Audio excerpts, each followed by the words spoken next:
আসসালামু আলাইকুম সুপ্রিয় দর্শক, আওয়ামী লীগের কর্মসূচি ঘিরে দেশ জুড়ে সতর্ক অবস্থান। আজ কি ঘটতে পারে, কী কারণে এত সতর্ক অবস্থান নিচ্ছে সরকার? সারা বাংলাদেশে পুলিশ মোতায়েন করেছে, বিশেষ করে ঢাকা শহরে স্পেশালভাবে বিভিন্ন জায়গায় পুলিশ, সেনাবাহিনী, বিজিবি বিভিন্ন জায়গায় মোতায়েন করা হচ্ছে। কেন মোতায়েন করা হচ্ছে, কী কারণে হচ্ছে, এটা নিয়ে নানা ধরনের আলোচনা চলছে।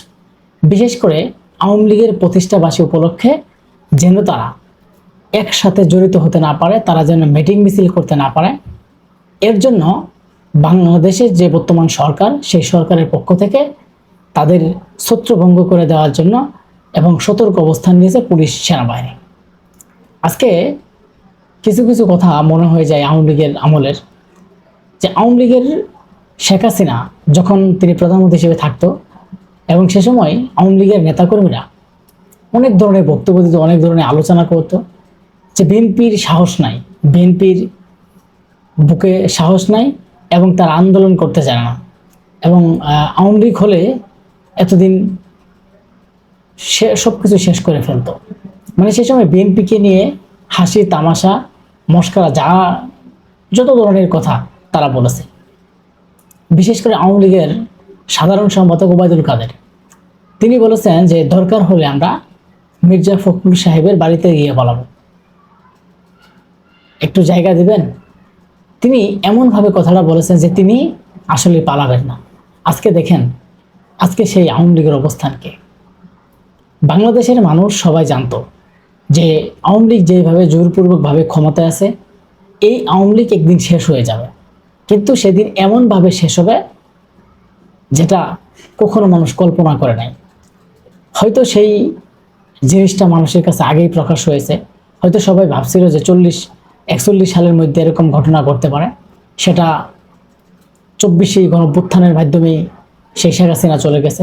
আজকে তিনি ভারত থেকে বিভিন্ন ধরনের স্লোগান দেয়, বিভিন্ন ধরনের বক্তব্য দেয় যে বাংলাদেশকে অস্থিতিশীলতা সৃষ্টি করা এবং বাংলাদেশের এমনভাবে মানে তারা মিটিং মিছিল করবে, এই বর্তমান সরকার নয় ধরে পালিয়ে যাবে। দেখেন এতটাই কি সহজ? আজকে প্রায় 2 থেকে 3 বছর হয়ে যাচ্ছে সেই আওয়ামী লীগ দাঁড়াতে পারছে।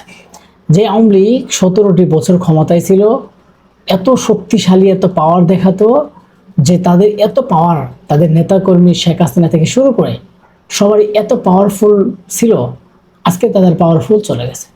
আজকে 2 থেকে 3 বছর হয়ে যায় তাদের মিটিং মিছিল করার, তারা যে একটা ঢাকা সমাবেশ করবে সেই সক্ষমতা তাদের নাই। হয়তো অনেকে বলবেন যে আওয়ামী লীগ সমাবেশ করতে পারবে কিনা সেটা জানবেন কিভাবে? আওয়ামী লীগের যদি এই মুহূর্তে ছেড়ে দেয় যে তোমাদের পুলিশ দিয়ে কোনো হয়রানি করা হবে না, তাদের রাজনীতি করা হবে, তাহলে আওয়ামী লীগ বড় মিছিল মিটিং করতে পারবে।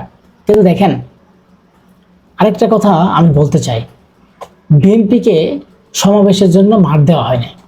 বিএনপিকে সমাবেশের জন্য বিভিন্ন জায়গায় দেওয়া হয়েছে, যে এটা পুলিশ থেকে দেওয়া হবে না, পুলিশের আইজিপি যারা ছিলেন এখানে দেওয়া হবে না, এখানে এই সমস্যা ওই সমস্যা, আধারে গিয়ে বিএনপি নেতাকর্মীদেরকে বাড়িতে বাড়িতে ঢুকে একটা একটা করে ধরে নিয়ে আসছে। আজকে তারপরেও সে সময় আমরা দেখেছি বিএনপির অনেক নেতাকর্মী বুকে সাহস নিয়ে তারা রাজনীতি করেছে। বিএনপির এমপির মধ্যে পালায়নি। হয়তো বিএনপির তারেক রহমান যে কোনো একটা কারণে তিনি দেশের বাইরে ছিলেন, কিন্তু আর যারা রাজনীতি করতো সবাই তারা কিন্তু দেশে ছিল। আর তারা কিন্তু সেইভাবে রাজনীতি করছে, হয়রানির শিকার হয়েছে, হামলা খেয়েছে, তবুও তারা দেশে ছিল। আজকে আওয়ামী লীগ তাদের ওয়ার্ড নেতাকর্মী থেকে শুরু করে জেলা উপজেলায়, তারপর আপনার এমপি মন্ত্রী সবাই পালিয়ে গেছে। তাহলে আন্দোলনটা করবে কি, মিটিংটা করবে কি সাধারণ জনগণ? এখন ওই যে 20 জন 30 জন লোক নিয়ে ঢাকা শহরে বিভিন্ন জায়গায়, যেদিকে পুলিশ নাই, যেদিকে মানুষজন নেই, হঠাৎ করে মিছিল বাড়ায় 1 কিলোমিটার গিয়ে থেমে বেড়া, তারপরে পুলিশের সামনে পুলিশ দেখলেই তারা দৌড়ে আরেক দিকে পালিয়ে যাওয়া, এই ধরনের কর্মসূচি দিয়ে কিছু করতে পারবে আওয়ামী লীগ? করতে পারবে না। এখন আওয়ামী লীগকে দাঁড়াতে হলে তাদের নেত্রী এবং তাদের নেতাকর্মীকে দেশে আসতে হবে। দেশে আসার পর এই সরকারের কাছে তারা নিরাপদ হবে কিনা, বা তারা বলতে পারে যে সরকারের কাছে আমরা নিরাপদ না। আপনি দেখেন, তারেক রহমান সরকার গঠন করার পর থেকেও কিন্তু আওয়ামী লীগের নেতাকর্মী অ্যাসার্ট পাচ্ছে, যারা ভালো মানুষ তাহলে তারা যদি দুর্নীতি না করে, তারা যদি ভালো মানুষ হয়ে থাকে, তাহলে তারা দেশে এসে আইনের মোকাবিলা হয়ে তারা যদি দেশে রাজনীতি করার সক্ষমতা পায় তাহলে থাকতে হবে। কিন্তু এই বিভিন্ন জায়গায় থেকে, বিভিন্ন দেশে থেকে যারা বড় বড় নেতাকর্মী সবাই থেকে আজকে তাদেরকে এই দেশের মধ্যে যারা আছে তাদেরকে হুকুম দিয়ে অস্থিরতা তৈরি করা, তাদের ফ্যামিলির মধ্যে যে একটা সমস্যা, এই সমস্যা তৈরি করা মানে নিজে বিপদে পড়া। আপনি দেখেন বিএনপির সময় যারা আন্দোলন করতো, মিটিং করতো, বাড়ি থেকে ফ্যামিলিকে ধরে নিয়ে আসতো এবং তাদেরকে জেলে রাখতো, তাদের ফ্যামিলিকে ধ্বংস করে দিত। একটা রাজনীতির কারণে তার পুরো ফ্যামিলি ধ্বংস হয়ে যায়।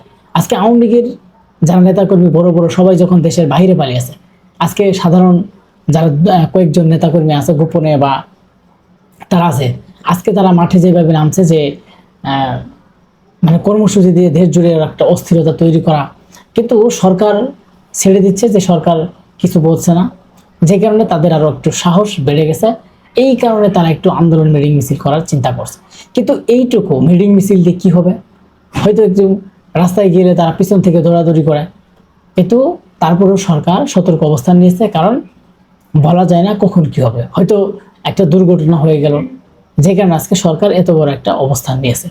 কিন্তু আরেকটা বিষয় হচ্ছে যে আওয়ামী লীগের যতটুকু নড়াচড়া বা আওয়ামী লীগ যতটুকু মিটিং মিছিল করার জন্য তারা প্রস্তুতি নিয়েছে, তার চেয়েও বেশি প্রস্তুতি নিয়েছে সেনাবাহিনী, পুলিশ, এগুলা। আর এইগুলোর কারণে দেশের মধ্যে একটা বোঝা যাচ্ছে যে আগামীকাল এমন কিছু ভয়ঙ্কর ঘটনা ঘটতে পারে দেশের মধ্যে, যে কারণে পুলিশ দিয়ে মোতায়েন করছে। আপনি দেখেন শেখ হাসিনার সময় আমরা দেখতাম যে কোনো কিছু হইলেই বিভিন্ন জায়গায় পুলিশ সেনাবাহিনী মোতায়েন করতো, আর সে সময় যারা জনগণ যেত তারা বুঝতো না মনে হয় দেশের মধ্যে এমন কিছু ঘটনা ঘটছে যেটা খুব গুরুত্বপূর্ণ। আজকে আওয়ামী লীগের নড়াচড়া বেশি নাই, আওয়ামী লীগের নেতাকর্মী নাই, সবাই পালিয়ে দেশের বাইরে গেছে। ওই যে 2, 4, 20 জন মানুষ, 30 জন মানুষ একটা মিটিং মিছিল করবে, এই মিটিং মিছিল সাধারণ মানে জনগণের কাছে তো তারা মানে হেরে যাবে, কারণ সাধারণ জনতা, ছাত্র জনতা যারা এদের বিরুদ্ধে গণঅভ্যুত্থান করেছে, আজকে সেই তাদের নিরাপদ, তাদের মিটিং মিছিল বন্ধ করার জন্য হাজার হাজার পুলিশ, সেনাবাহিনী, র্যাব মোতায়েন করছে। তা আসলে এরকম বেশি মোতায়েন করে হয়তো বোঝাতে যাচ্ছে আওয়ামী লীগ বাংলাদেশের মধ্যে একটা বড় ধরনের একটা ঘটনা ঘটতে পারে। সরকার পক্ষ থেকে এরকমই একটা তথ্য আসছে। তো আমরা মনে করি যে আওয়ামী লীগের যেই কর্মসূচি, সেই কর্মসূচি ঘিরে যে সতর্কতা, এটা মানে সরকারের পক্ষ থেকে যে দায়িত্ব সেটা নিতে পারে। কিন্তু আমি মনে করি যে আওয়ামী লীগ এখনো তারা যে নিজের শক্তি সামর্থ্য দিয়ে মাঠে নামবে বা বিশাল বড় বড় শোডাউন করবে, বিশাল বড় বড় মিটিং মিছিল করবে, সেই সক্ষমতা, সাহস কিন্তু আওয়ামী লীগের এখনো হয়নি।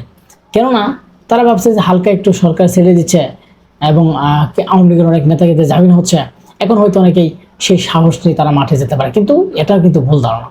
আজকে আওয়ামী লীগের কর্মসূচি ঘিরে দেশে যে সতর্ক অবস্থান নিয়েছে, এটা আসলে সরকারের দায়িত্ব, যাতে একটা অস্থিরতা যদি দুর্ঘটনা ঘটে যায় যাতে না হয়, সেই হিসাবে কিন্তু সরকার এই কর্মসূচিটা নিয়েছে।